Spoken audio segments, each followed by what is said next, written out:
Today, we will go over all the bony landmarks that we can find on the body. Landmarks are reference points you can identify easily on any body type. They will serve as guides to help you draw characters from life or imagination. And yes, you will even be able to find them on your body, so make sure you touch yourself throughout this video and identify them. Let's start with the two major masses of the skeleton, the torso and the pelvis. We'll do front view first, then back, and finish with arms and legs.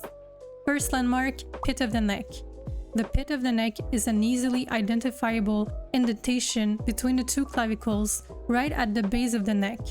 It's a useful landmark to find the center line of the body by connecting it to the sternum and all the way down to the pelvis. Sternum. The sternum is composed of three parts: the manubrium, which is shaped like a small shield, the body of the sternum, which is elongated and slightly pointed at the end, and the xiphoid process, this tiny piece at the very end. Together, those three pieces look like a tie. The sternum will sometimes appear recessed, especially on more muscular bodies. The clavicles connect to the sternum. Clavicles. The clavicles start from the pit of the neck. They connect to the manubrium of the sternum at one end and the scapulas at the other end. The clavicles are shaped like bicycle handles. It's very evident when looking at the figure from the top. Pay attention to how they curve around the neck. The clavicles move depending on the position of the arm. They can move up or down, forwards or backwards. Tent rib. The tent ribs are found on the lower part of the torso. They are useful landmarks to find the tilt of the rib cage.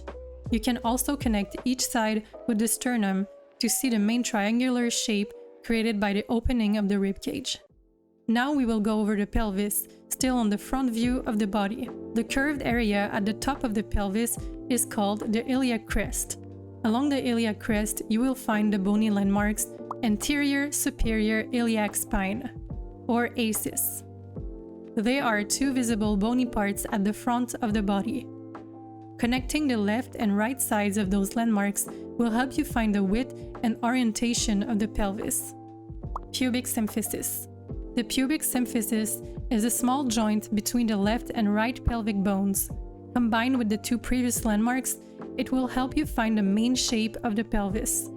This is also the landmark that will help you find the center line of the front of the body, as mentioned earlier, when it's connected all the way to the sacrum and pit of the neck. Now let's look at the back of the body. Spine. The center line of the back is simply the spine. The spine is not a straight line. From the side, notice how it goes in at the neck, out at the rib cage, and in at the pelvis. Seventh cervical vertebrae. The seventh cervical is a prominent vertebrae at the neck region that you can observe especially well when the person's head is bending forward. Scapulas. On the back, you can see mainly two parts of the scapulas, the spine and medial border. On skinnier people, scapulas will poke out, and on more muscular people, they will appear recessed. There is a small projection on the spine of the scapula called the acromion process. This is where the clavicles connect to the scapulas. It's a usually very visible, slightly rectangular landmark. We can see it easily on this muscular person, and it helps locate the muscles and bones around it.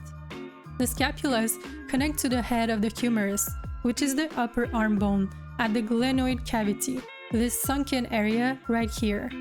Let's go all the way back down to the pelvis, this time for the back view.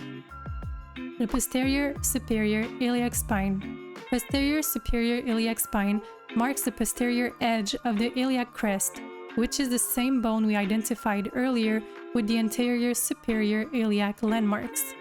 It is usually seen as two visible dimples on the lower back. Sacrum. The sacrum is a triangular-shaped bony structure located at the base of the spine and is connected to the pelvis.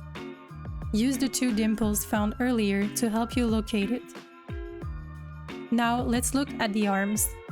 The arms are composed of three bones, the humerus, the radius, and the ulna. we can find 3 landmarks on the humerus. The head of the humerus is the rounded part of the upper arm bone. It is visible at the front of the shoulder. On the other end of the humerus, we can find the lateral and medial epicondyles. The medial epicondyle, the one closer to the body, is more pronounced and you can see it from the front or back view. The lateral epicondyle will create a dimple near the elbow and is a little bit less pronounced. In between those 2 points, we have the olecranon, which is what we usually refer to as the elbow. The olecranon is part of the ulna bone. The distal end of the ulna is at the wrist. On the little finger side, you can easily see this bony landmark on the surface. If you connect it all the way to the olecranon, or elbow, you will find the body of the ulna. The body of the ulna is a valuable landmark that divides the flexor and extensor muscles of the forearm. There is a second bone in the forearm called the radius.